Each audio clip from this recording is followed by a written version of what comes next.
அஸ்ஸலாமு அலைக்கும். Hello all, welcome to Rifas diary. Mushroom biryani எப்படி செய்கிறதுன்னு பார்க்கலாம். மஷ்ரூம் நல்லா ஜூஸியாக சாப்பாடு குலையாமல் எப்படி செய்கிறதுன்னு பார்க்கலாம். இது செய்கிறதுக்கு ஒரு பவுலில் நான் 1/2 கப் தயிர் எடுத்திருக்கேன். நான் 1/4 கப்பில் மெஷர் பண்ணியிருக்கிறதுனால 2 தடவை சேர்த்துருக்கேன். இது கூடவே 2.5 டேபிள் ஸ்பூன் இஞ்சி பூண்டு விழுது, 1 டேபிள் ஸ்பூன் மிளகாய் தூள், டேபிள் ஸ்பூன் மல்லித்தூள், 1 டீஸ்பூன் கரம் மசாலா, தேவையான அளவு உப்பு. நான் 2 டீஸ்பூன் சேர்த்துருக்கேன். இது எல்லாத்தையும் சேர்த்துட்டு தயிரும் இந்த மசாலாவும் நல்லா கலந்து வர மாதிரி மிக்ஸ் பண்ணி வச்சுக்கணும். நான் கரம் மசாலான்னு சொன்னது பட்டை, கிராம்பு, ஏலக்காய் சேர்த்து அரைச்சி பொடி. இந்தளவு நல்லா கலந்து வந்ததுக்கப்புறம் நான் மஷ்ரூம் இந்த ஷேப்பில் கட் பண்ணி வச்சுருக்கேன். அது எல்லாத்தையும் இது கூட சேர்த்து நல்லா மிக்ஸ் பண்ணி ஊற வச்சுக்கணும். நான் 200 கிராம் மஷ்ரூம் எடுத்திருக்கேன். மசாலா மஷ்ரூம் கூட நல்லா கோட்டாகி வர மாதிரி கலந்து வச்சுக்கணும். இந்த அளவு கலந்து வந்ததுக்கப்புறம் இது ஒரு 1/2 மணி நேரம் ஊற விட்டுறணும். 200 கிராம் மஷ்ரூமுக்கு நான் 400 கிராம் ஜீரக சம்பா அரிசி எடுத்திருக்கேன். இதை நல்லா கழுவிட்டு கூட தண்ணி சேர்த்து இதை 20லேருந்து 30 நிமிஷத்துக்கு ஊற வச்சுக்கணும். இந்த மஷ்ரூம் பிரியாணி செய்கிறதுக்கு நான் 3 மீடியம் சைஸ் பெரிய வெங்காயம் இந்த மாதிரி கட் பண்ணி வச்சுருக்கேன். 2 மீடியம் சைஸ் தக்காளியையும் இந்த மாதிரி சின்னதாக கட் பண்ணியிருக்கேன். 3 பச்சை மிளகா, கொஞ்சமாக கொத்தமல்லி, கொஞ்சமாக புதினா. கொத்தமல்லியும் புதினாவும் 1/2 கப் எடுத்துக்கோங்க. இப்போ ஒரு கடாயில் 50 ml எண்ணெய் சேர்த்துட்டு அது கூடயே 1 டேபிள் ஸ்பூன் நெய் சேர்த்துக்கணும். நெய் நல்லா மெல்ட் ஆகி சூடானதுக்கப்புறம் இது கூட நம்ம எடுத்து வச்சுருக்க ஸ்பைசஸ் எல்லாம் சேர்த்துக்கணும்.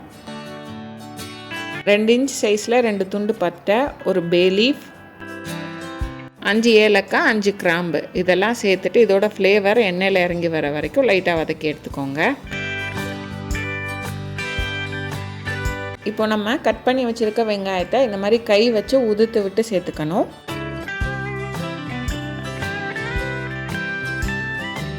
எடுத்திருக்க வெங்காயம் எல்லாத்தையும் சேர்த்ததுக்கப்புறம் ஒரு தடவை இந்த மாதிரி நல்லா வதக்கி விட்டுட்டு கொஞ்சமாக வெங்காயம் வதங்குறதுக்கு தேவையான அளவு உப்பு சேர்த்துட்டு மறுபடியும் ஒரு தடவை வதக்கிட்டு இதை மூடி போட்டு ஒரு 2 நிமிஷத்துக்கு அப்படியே விட்டுருங்க.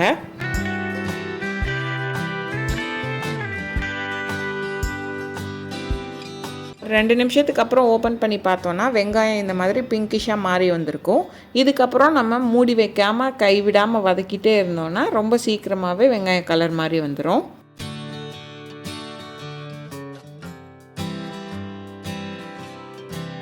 வெங்காயம் இந்தளவு கலர் மாதிரி வந்ததுக்கப்புறம் இது கூட எடுத்திருக்க புதினா,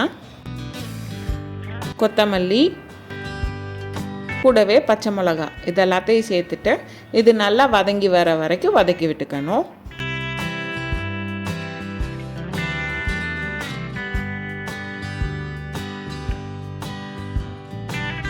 இந்தளவு வதங்கி வந்ததுக்கப்புறம் இது கூட நம்ம எடுத்திருக்க தக்காளியும் சேர்த்து வதக்கி விட்டுக்கணும். தக்காளி இப்போ லைட்டாக வதங்கினா போதும். ஏன் தக்காளி லைட்டாக வதங்கினா போதும்னு சொல்கிறேன்னா, நம்ம மேரினேட் பண்ணி வச்சுருக்க மஷ்ரூமை இது கூட சேர்த்து லைட்டாக வதக்கிட்டு மூடி வச்சு ஒரு 5 நிமிஷத்துக்கு குக் பண்ணுவோம். அப்போ தக்காளியும் மசிஞ்சு வந்துடும். இப்போ நம்ம மேரினேட் பண்ணி வச்சுருக்க மஷ்ரூமையும் இது கூட சேர்த்துட்டு இதை லைட்டாக வதக்கி விட்டுக்கோங்க.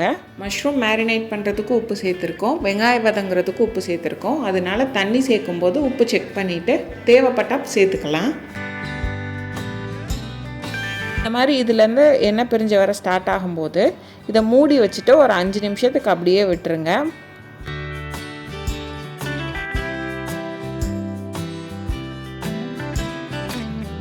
இப்போ ஓப்பன் பண்ணி பார்த்தீங்கன்னா எல்லா சைட்லேருந்து எண்ணெய் பிரிஞ்சு வந்திருக்கும்.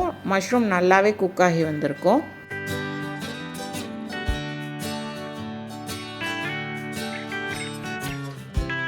ஒரு தடவை நல்லா மிக்ஸ் பண்ணிவிட்டு இது கூடயே நம்ம எடுத்திருக்க அரிசிக்கு தேவையான அளவு தண்ணி சேர்த்துக்கணும். 1 கிளாஸ் அரிசிக்கு 2 கிளாஸ் தண்ணி, அதுதான் ரேஷியோ. இந்த தண்ணி எல்லாத்தையும் நல்லா மிக்ஸ் பண்ணிவிட்டு இது கூட நான் எடுத்து வச்சுருக்க 1/2 லெமனோட ஜூஸை சேர்த்துக்கிறேன். லெமன் ஜூஸ் சேர்த்துட்டு நல்லா கலந்து விட்டுட்டு இதை மூடி போட்டு தண்ணி கொதிச்சு வர வரைக்கும் வெயிட் பண்ணணும். தண்ணி இந்த மாதிரி கொதிச்சு வந்ததுக்கப்புறம் நம்ம ஊற வச்சுருக்க அரிசியிலேருந்து எல்லா தண்ணியும் நல்லா வடிச்சிட்டு அதை இதில் கொஞ்சம் கொஞ்சமாக சேர்த்துக்கணும். அரிசியெல்லாம் சேர்த்து இதை நல்லா கலந்து விட்டுட்டு அப்படியே மூடி வச்சு 7 நிமிஷம் குக் பண்ணணும் ஹை ஃப்ளேமில். அந்த 7 நிமிஷத்துக்குள்ளே 2 தடவை ஓப்பன் பண்ணி மிக்ஸ் பண்ணி விடணும்.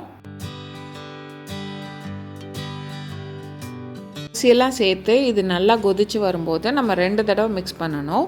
ஃபஸ்ட்டு இந்த மாதிரி பபிள்ஸ் எல்லாம் வரும்போது இதை நல்லா அடியிலேருந்து ஃபுல்லாக நல்லா மிக்ஸ் பண்ணி விட்டுக்கணும்.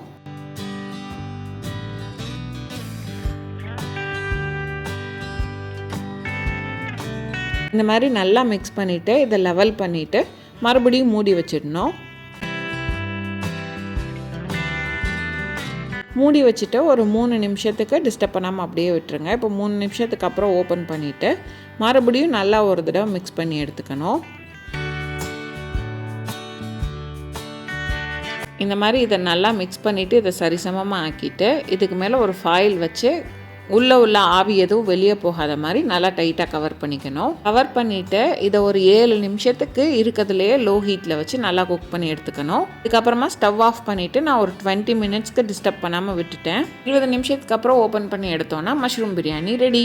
நான் யூஸ் பண்ணுறது இன்ஃப்ராரெட்ன்றதுனால எனக்கு அந்த ஹாட் பிளேட்டில் அடியில் வந்துட்டு ஹீட் இருக்கும். அதனால் நான் 20 நிமிஷம் இதே அடுப்புலேயே வச்சு அப்படியே விட்டுருவேன். நீங்கள் ஸ்டவ்வில் பண்ணும்போது கீழே ஒரு தோசைக்கல் வச்சு ஒரு 10 நிமிஷத்துக்கு மட்டும் தம் போட்டுட்டு அதுக்கப்புறம் டிஸ்டர்ப் பண்ணாமல் ஒரு 10 நிமிஷம் விட்டுட்டு எடுத்திங்கன்னா உங்களுக்கு கரெக்டான பிரியாணி கிடச்சிடும். மஷ்ரூம் நல்லா ஜூஸியாக அரிசி எதுவும் குழஞ்சிராமல் நல்லா சாஃப்டாக வெந்து வந்திருக்கும். கண்டிப்பாக ட்ரை பண்ணி பாருங்கள். ட்ரை பண்ணிவிட்டு எப்படி இருந்ததுன்னு கமெண்ட்ஸில் சொல்லுங்கள். இந்த வீடியோ பிடிச்சிருந்தா ரிஃபைஸ் டெய்ரியை லைக் பண்ணுங்கள், சப்ஸ்கிரைப் பண்ணுங்கள், ஷேர் பண்ணுங்கள். சப்ஸ்கிரைப் பண்ணிவிட்டு பக்கத்தில் இருக்க பெல் ஐக்கானை கிளிக் பண்ணிக்கோங்க. அதில் ஆல்ன்ற ஆப்ஷன் இருக்கும், அதை செலக்ட் பண்ணிக்கோங்க. அப்போ தான் வீடியோ போஸ்ட் பண்ணால் நோட்டிஃபிகேஷன் வரும். மற்ற பிரியாணி மாதிரி கூட வேறு ஏதாவது எக்ஸ்ட்ரா சர்வ் பண்ணுறதுக்கு வேணுமே நீங்கள் நினைக்க வேணாம். ஒரு ரைத்தாவும் முட்டையும் இருந்தால் போதும், செம்மையாக இருக்கும். ட்ரை பண்ணி பாருங்கள்.